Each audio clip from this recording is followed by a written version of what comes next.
What's happening, guys? Sam Adams here, and welcome to a brand new episode of Caffeinate today for June the 18th of 2019. Of course, welcome to the show, and if you are brand new here, this is a daily gaming news podcast where I bring you the hottest gaming news from around the industry, and I fill you in on what is happening in the industry we all love. And today, I wasn't exactly sure if we would actually have a show. It didn't seem like there was much going on. However, we have dug deep within the archives of what's happened in the past 24 hours. A lot, actually. And we have Twitch suing anonymous users for what happened in the artifact directory. We will talk more about that entire situation because it is a very intricate problem they are dealing with. But on top of that, we have Dr. Disrespect being questioned by Electronic Arts. This isn't a good cop, bad cop kind of thing. It's more so they're reevaluating the relationship with the content creator that is now mainly famous for yelling and streaming in a bathroom. But that's beside the point. Take-Two expects shorter gaps between releases, which could be a good thing, but not something that is for certain. Mortal Kombat 11's Competitive Combat League is kicking off this week. We'll talk more about what that means for those that love fighting games and the competitive side of that. World of Warcraft Classic Stress Test is happening tomorrow. If you have been watching streamers waiting to get in on the action yourself, this is now the time to do that. And you have pretty much 3 entire days to actually get in on the game. Then we talk about Fortnite's upcoming prop hunt mode, which also has a bit of a twist with it. Dr. Mario World, Nintendo's newest mobile title, is releasing next month, and you might have played against the creator of Tetris in Tetris 99. That is what we will cap off the show with. But that is pretty much the lineup for today's gaming news. Of course, again, if you are brand new here, I do hope you enjoy what I bring to the table. But without further ado, let's go ahead and dive into today's top stories. Twitch is suing the trolls who flooded Artifact with streams of porn and gore. It was a rough end of May for the Artifact directory. Twitch is suing malicious users who took over the streaming platform's Artifact category and flooded it with gore, pornography, copyrighted content, and even a video of a mass shooting. The lawsuit, which was filed on June 14th in a U.S. District Court in Northern California, is against unidentified streamers listed as John and Jane Does 1 through 100. The lawsuit alleges trademark infringement, breach of contract, fraud, and unlawful use of the company's platform. Twitch's success is due in part to the measures it has taken to create a safe and accessible community for its millions of users, the lawsuit reads. Twitch does not tolerate harassing or dangerous content, nudity, sexually explicit content or activities, or physical violence, including gore. In May, streamers noted that Artifact, the Dota 2 collectible card game, only had a small base of a few hundred viewers at any given time. This is notable for a game from a large studio like Valve, and once users noticed how quiet the section was, they began to stream copyrighted material, memes, and blatantly offensive content. The darker streams included footage of the Christchurch mosque shootings, self-mutilation, and hardcore pornography. Some banned users would simply use a new IP address with a fresh account to keep streaming the offensive content.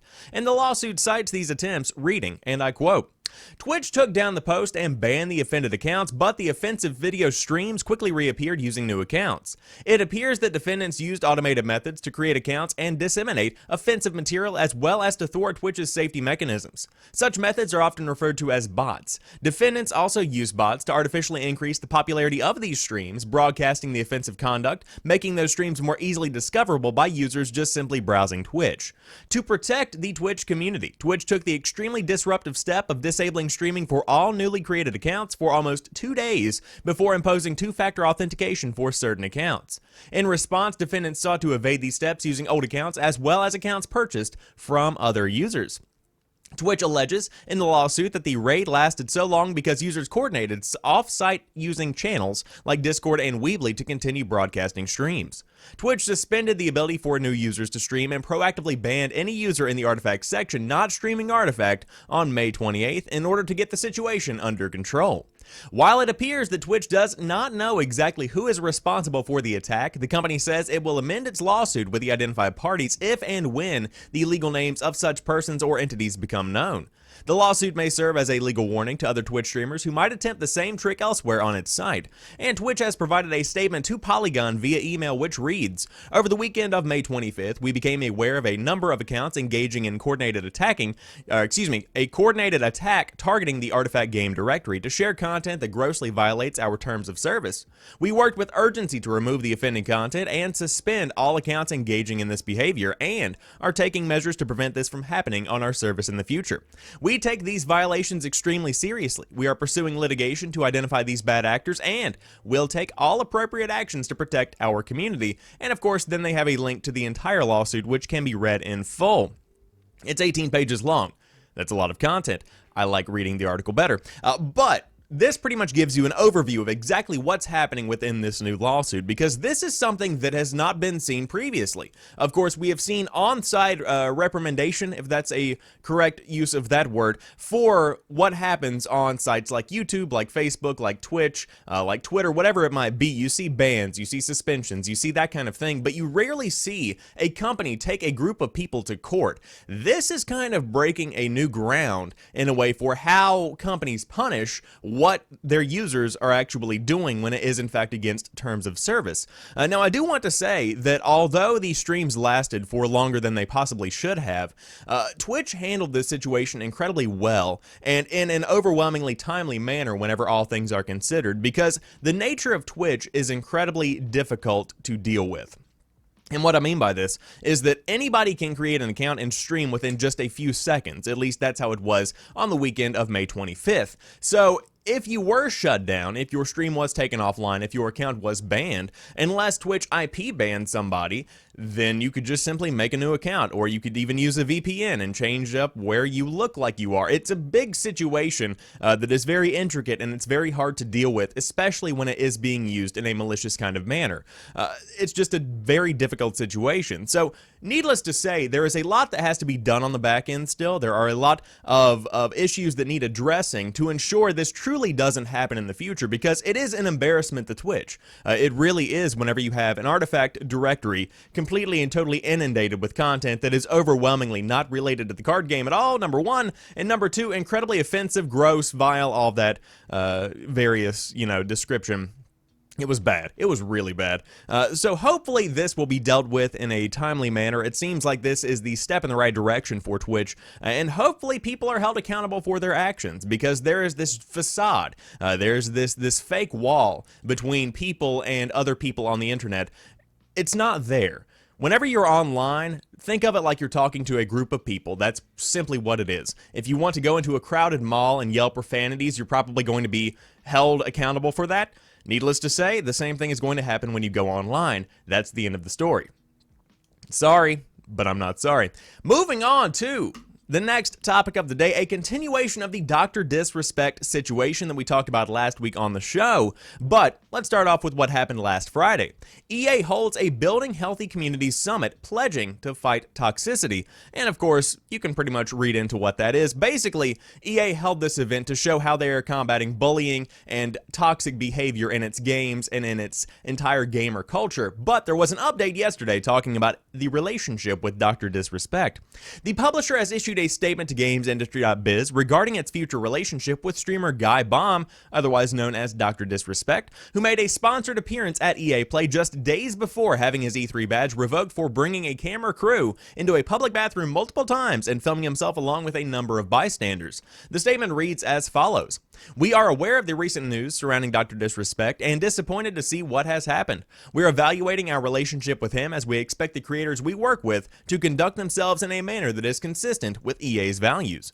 GamesIndustry.biz also asked for more detailed metrics on the survey presented by Hackett, which was mentioned in the original article, but it seems that the relationship with Dr. Disrespect and Electronic Arts might be on the rocks, and for a pretty good reason. But the big question that I want to leave you with is, will this actually have any kind of lasting impact on the actual relationship between Electronic Arts and Dr. Disrespect because of the reaction to this individual within the gaming community?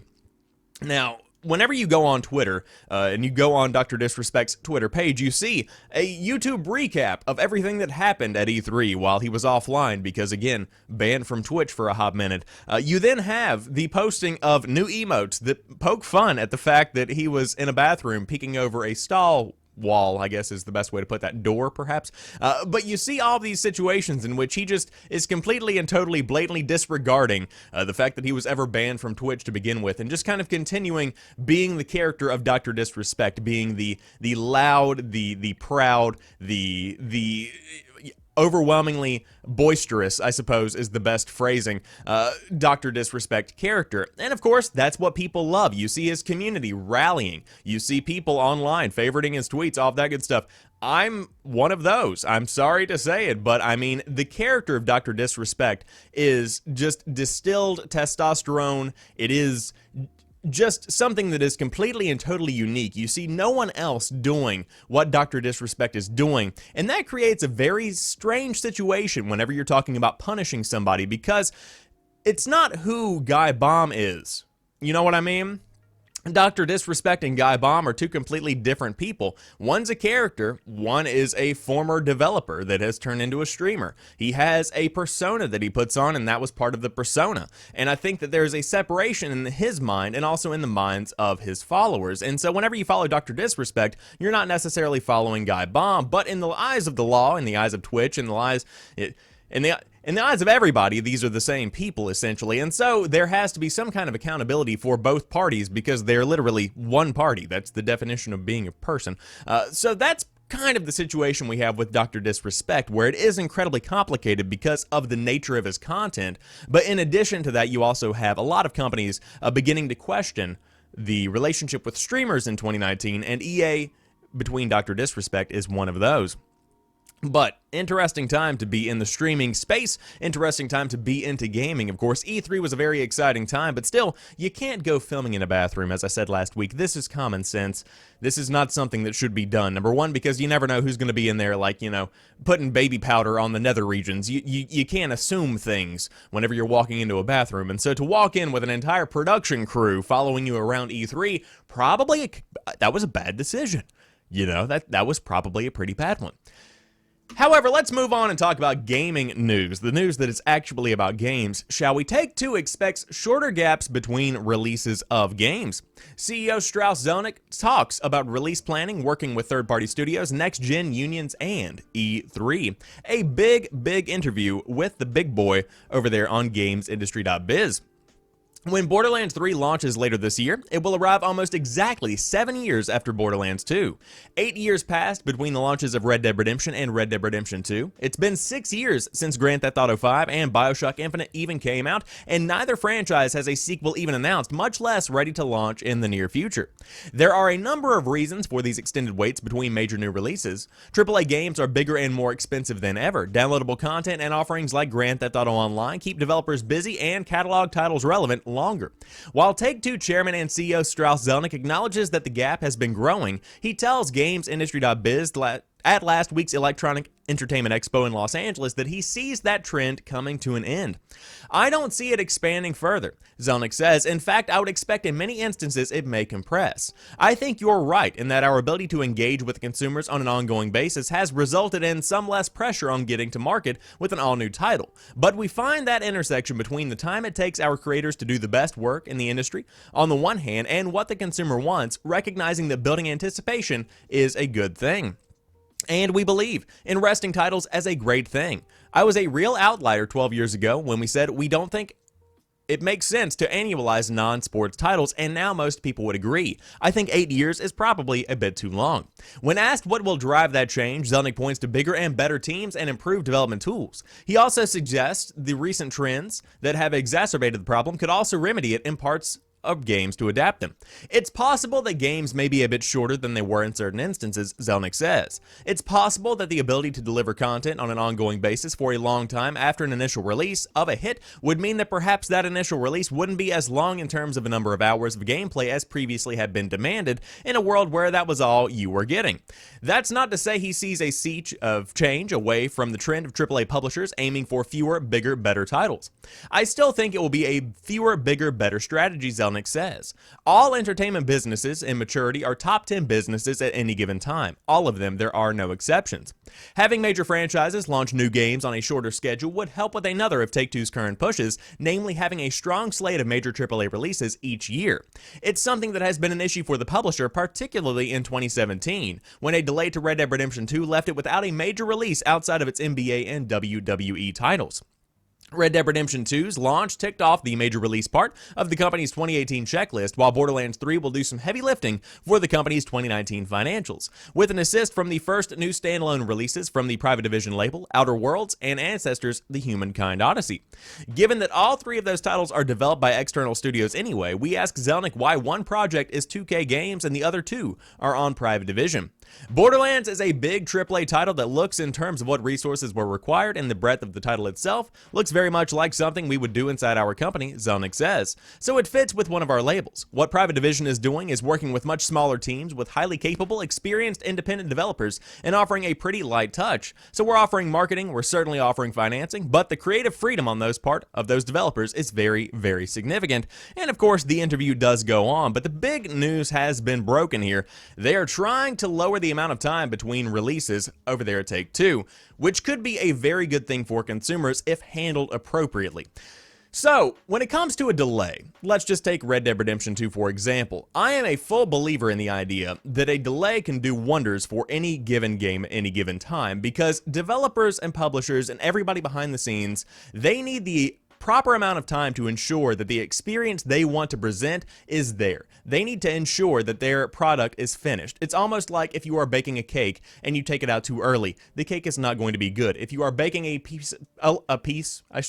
loaf of bread, and you take it out too early, it's going to be mushy, it's going to be gross, but also if you let it bake too long, it's also going to be gross. So you have to be able to take it out at the perfect time, and that's essentially what delays do, that's essentially what planning does, and that's essentially what Take-Two has been able to accomplish over the past 10 years, essentially. They have been able to perfectly allow their games to percolate in a way that creates ongoing successes time and time again. You see it with Grand Theft Auto, you see it with Red Dead Redemption 2, you see it with even games, I would say, like BioShock, which of course is one that we haven't seen in quite a while, but at the same time, quality games. And so you have to understand that although 8 years is a very long time, anything over 5 years is a long time. For some people, anything over 2 years is a long time. Even though these are all long times, they are at the end of the day worth the wait. These are really good games that are legendary, that are genre-defining, system-defining, console generation-defining experiences that are without a doubt worth the wait. And so, although I would love to see that same quality and that same feel for games that come out of Take-Two on a potentially bi-yearly or even a yearly basis, I also don't want them to push the envelope and push developers past the point that they need to be pushed to create quality experiences and to fulfill the expectations and to make the dreams they have for their games a reality. I don't want them to be pushed in a way that makes that an impossible dream. So, all of that to say, Take-Two trying to lower the amount of time between releases, or at least big releases, over there for all of their titles, which could be, again, a good thing for consumers if handled appropriately. However, let's talk about Mortal Kombat, shall we? A bit of ripping, a bit of tearing, but not Doom Eternal, just Mortal Kombat. Mortal Kombat 11's Competitive Combat League is kicking off this week. If you thought Combat League was spelled with a C, oh, you are sorely mistaken. Combat League is an all-new seasonal ranked mode in which players compete over the course of 4 weeks to earn exclusive in-game items. Teased in Mortal Kombat 11's multiplayer menu since the game launched in late April, the first Combat League season starts tomorrow, which I believe is actually today. Ooh, oh dear.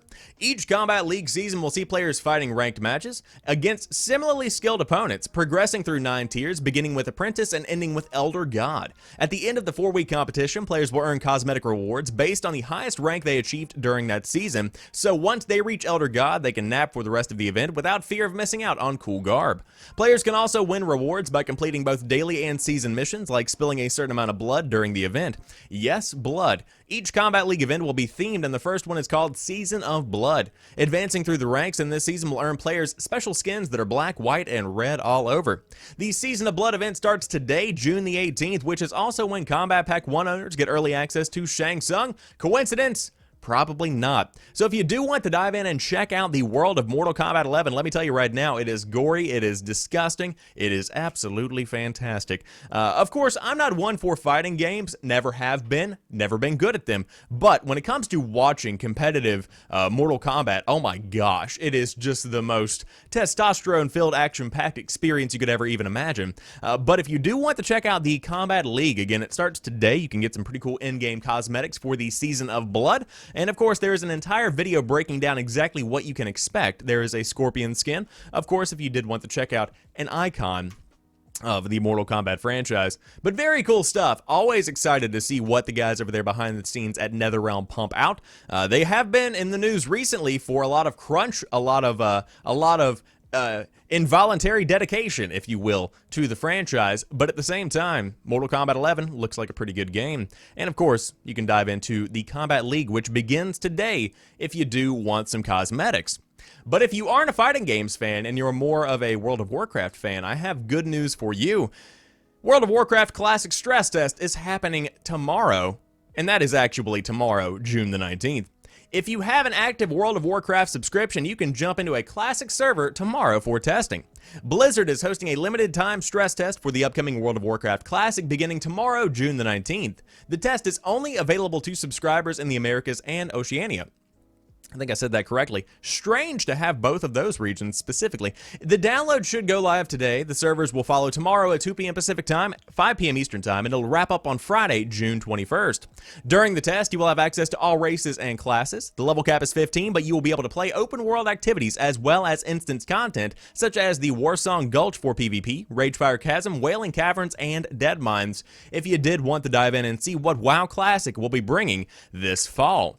Of course, this is something that has been big on Twitch for the past couple of weeks. Everybody has been loving World of Warcraft Classic because it essentially makes you feel like you're back in the day, you know, 2005, 2006. It's the good times, you know. I've been really enjoying the watching of some World of Warcraft Classic. Never have played WoW, but man, do I love to throw that up in the background while I'm working on a project or while I'm working on stuff at work, just to be able to have some ambient noise, to have some dude, you know, ranting about not having enough bag space or whatever you might be talking about. There's something about WoW that is incredibly special, and that's why they're making Classic. The modern experience of WoW, of course, is something in and of itself. To the side, it is a brand new experience that has a lot of modern changes, but there's always going to be some kind of love for Classic. People love Classic, and so if you are one of the people that love Classic, you can dive in on June the 19th and play all the way until Friday, June the 21st. Because, hey, who doesn't want to play some of that classic nostalgia-filled World of Warcraft Classic? But maybe you just want to play some Fortnite. The upcoming prop hunt mode has a twist. Let's talk about the brand new mode that was showed off at E3. Epic is reviving the classic Garry's Mod game mode. Pause. They make this sound like it hasn't been around for a hot minute. Let's make no mistake here. Every Call of Duty game for the past, I would say, between 3 and 5 years has had prop hunt in some kind of way, shape, or form. You've got it in Modern Warfare Remastered. You've got it in Black Ops 4. This is not something that's new. This has been happening for a minute. During E3 last week, Epic Games gave fans a sneak peek at one of Fortnite's upcoming limited time modes. The mode is called Prop Hunt, and it will send players on a hide-and-seek quest across the map. Streamers and fans who were at the show even had a chance to play a few rounds of the new mode. Prop Hunt was originally a mode in Garry's Mod, and in that game, one team becomes an in-game object and hides somewhere in the map, while another team tries to find what items are actually players. While Fortnite's version is certainly similar, it does have a few twists that older versions of the mod did not include. In Fortnite's game mode, one team is tasked with collecting coins and the other with eliminating the coin hunters. The team looking for the coins is armed with a new weapon in the game that will allow them to transform into objects as a means of hiding from other teams. Players on the coin team will have to grab coins when they can and disguise themselves as things like trash cans and fire hydrants to avoid the other team.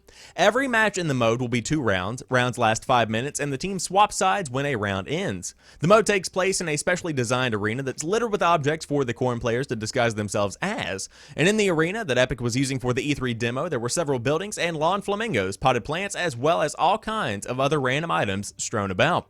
It is not clear when this game mode will be released, but players have been excited about Prop Hunt since it was revealed by data miners back at the beginning of Season 9. And so if you do want to dive into Fortnite and check out Prop Hunt, of course, a legendary kind of game mode, a fun little palate cleanser, if you will, because, you know, people go hard in Fortnite these days. I haven't played it in months, I would say even 6 months perhaps, just because it's not what I want to play anymore. It's gotten a little bit too hardcore for me, if you will. You know, the game made for 10-year-olds, it's gotten a bit too much for your boy. But I will say, cool to see Prop Hunt coming. I'm glad that this is going to be an addition to the game. And again, it's something that was confirmed a while back. So it's good to see that we finally have at least some footage of it from E3. We have Dr. Lupo playing it during the show itself, and hopefully it will be released, I would say, towards the end of Season 9, if not at the beginning of Season 10. Just kind of makes sense from that kind of perspective. But if you want to check out more of the gameplay footage, you can see it on youtube.com/ I would assume Dr. Lupo, whatever his YouTube channel is. I'm not really sure of the link in my mind, but hey, he's famous. You can find it. I have faith in you. But if you're into mobile games, I have good news. Dr. Mario World is Nintendo's newest mobile title, releasing next month. We've known it's been coming for a while, but hey, it's finally coming down the pipe. Nintendo has revealed that Dr. Mario World, their latest mobile game that they have offhandedly announced a few months ago, will be releasing next month on July the 10th on both iOS and Android. Nintendo has already released a surprisingly explanatory video about the game, which you can watch below. The game works similar to the Dr. Mario you might already know, with putting viruses next to pills of the right color and that familiar fever and chill coming out of your phone. However, there are also multiple characters and even items to play with to put a spin on things. The characters include Dr. Luigi, Peach, Yoshi, Toad, and Dr. Bowser. There is also some explanation of the different kinds of mobile trappings you will see in the game, like stamina meters and purchasable items, if you did want to, you know, throw some money at Nintendo. But you will be able to give the game a try for yourself on July the 10th, and I will say that pre-registering is up now on iOS and Android if you did want to get in a bit early and ensure that you will be notified when the game goes live, I guess is the best way to put that. There's really no reason for you to dive in that early, but at the same time, hey, if you want to. However, I will say that if you did want to dive in and check it out, it seems like a pretty cool little mobile game. Of course, Dr. Mario, a legendary spin on the Mario franchise, but as you can see, fairly self-explanatory. It's a good little mobile Nintendo game, something to play while you're bored at work or you're pooping. But if you did want to check out more info on it, of course, they have the video up on YouTube, and of course, Game Informer also has all of the news you need to know about Dr. Mario World. Again, potentially the biggest release for Nintendo of the year in terms of mobile, maybe even in terms of every release they put out, but I doubt it. Of course, the Mario Kart mobile iteration should be coming soon as well. A lot of mobile pushing being done at Nintendo, which I think is a pretty good investment depending on how it's done. You don't want to be shoving microtransactions down people's throats, but at the same time, there are people out there that are going to be buying tons of various cards and skins in Mario Kart, so it's a balance kind of game, if you will. But speaking of Nintendo, you might have played against the creator of Tetris in Tetris 99, of course the Nintendo Switch exclusive Tetris game that has been taking the world by storm because of its Battle Royale mechanic, and there's a big tournament coming up as well. I'm not sure if they mentioned it in this article, but it's a big tournament. The 35th anniversary of Tetris is this month, and to celebrate, the creator Alexei Pajitnov has been doing a kind of celebrity press tour. On the weekend of the actual anniversary, he showed up at the Los Angeles Barcade event, and at E3 last week, he sat down with Nintendo Life to discuss his work. The biggest takeaway for the author was how much Pajitnov lavished praise on Tetris 99. While he didn't shy away from saying the Tetrisphere, the Nintendo 64 game that he worked on, was overly complicated, he said that he loves and plays Tetris 99 as much as his son will allow him to. Pajitnov also admitted he is not that great at it, and with his highest finish being third. He also throws some well-deserved shade at the block piece. Take that, you useless Tetramino. I can confirm it is relatively useless. The entire interview is really charming and drives home the feeling that Pajitnov is proud of his work, and it will of course one day outlast him. You can read the entire interview over at Nintendo Life if you did want to check out the breakdown of his thoughts and processes, but hey, it's a cool concept to think you might have been playing against the creator of Tetris in Tetris 99. Now I will say, again, if you have the Nintendo subscription service for Nintendo Switch Online, you have access to Tetris 99, and I also believe it has now been slated for sale as a separate entity as well, if you did want to dive in and play it solo. But if you do want to play with people, you will have to play with that Nintendo Switch Online subscription. But fantastic game overall. I've watched a lot of Tetris 99. For those that don't know, it basically merges Battle Royale with Tetris. So the people that last the longest are essentially the victors within Tetris 99.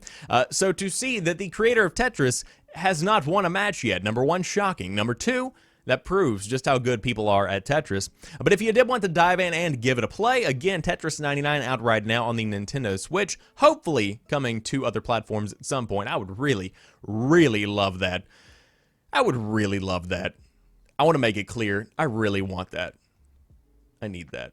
But that rounds out today's top gaming news. Of course, if you are brand new to the show, this podcast is hosted 5 days a week, Monday through Friday at 7 a.m. Eastern Time if you did want to catch up on the hottest gaming news of the day. But again, you can find it on youtube.com/SamuelAdamsMedia if you don't want to catch the live show, or on podcast services around the world, including Anchor, Spotify, Apple Podcast, Google Podcast, and more. Pretty much anywhere you find your audio podcast. But until tomorrow, you guys have a fantastic rest of the day. I will talk to you soon, and peace.